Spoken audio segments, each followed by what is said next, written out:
on appelle matrice de Toeplitz d'ordre n toute matrice de cette forme-là.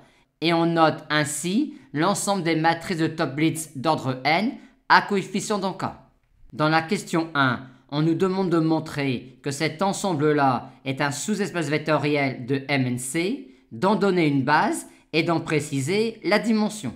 Pour répondre à cette question-là, on va introduire cette application-là de C2n-1 dans MNC, qui est clairement une application linéaire.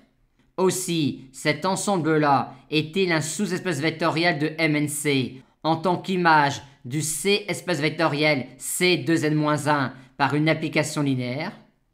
De plus, cette application linéaire-là est clairement injective, vu que cette matrice-là est nulle si et seulement si ce 2n-1 uplé-là est nul.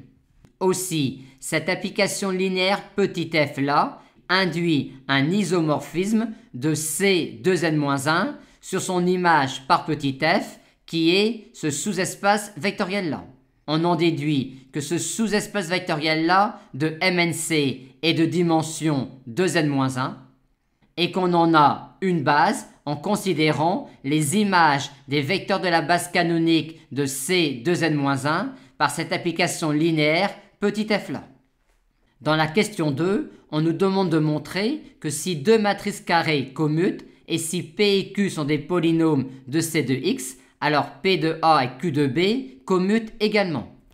Étape 1, on monte par récurrence sur K cela, on en déduit alors cela, on introduit ensuite ces deux applications-là qui sont des applications bilinéaires sur C de X croix C de X. Or, d'après cela, phi et psi ont même action sur les couples xk, xs, ks par courant n. Et comme C de x est généré par ces polynômes-là k par courant n, on en déduit alors que phi est égal à psi, c'est-à-dire encore que quel que soit pq, polynôme de C de x, P de A, Q de B égale Q de B, P de A. On s'intéresse maintenant aux matrices de Toeplitz de taille de 2. Le polynôme caractéristique de cette matrice-là est x2 moins trace de AX plus déterminant de A, à savoir cela. Maintenant, dans la question 4, on nous demande de discuter la diagonalisabilité de la matrice A en fonction des valeurs de ABC. K1, si A a deux valeurs propres distinctes, c'est-à-dire si le discriminant de ce polynôme-là du second degré est non nul, A est clairement diagonalisable.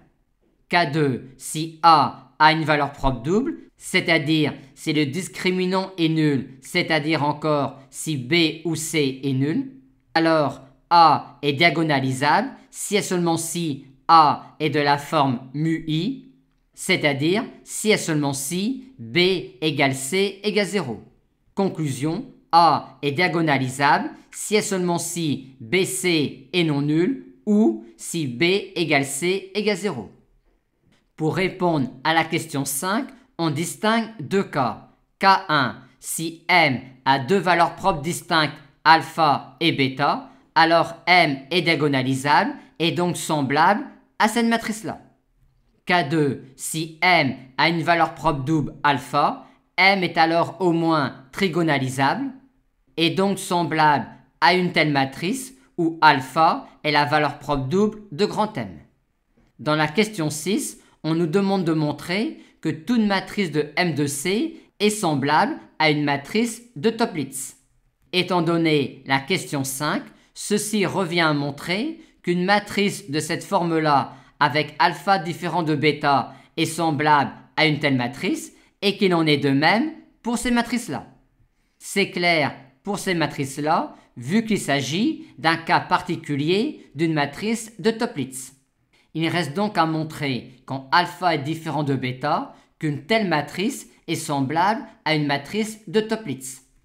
Ce qui revient à montrer alpha, bêta étant des complexes distincts fixés, que l'on peut alors construire des complexes ABC tels que le polynôme caractéristique de cette matrice-là soit x moins alpha, x moins bêta. C'est-à-dire encore que l'on peut construire des complexes ABC tels que cela.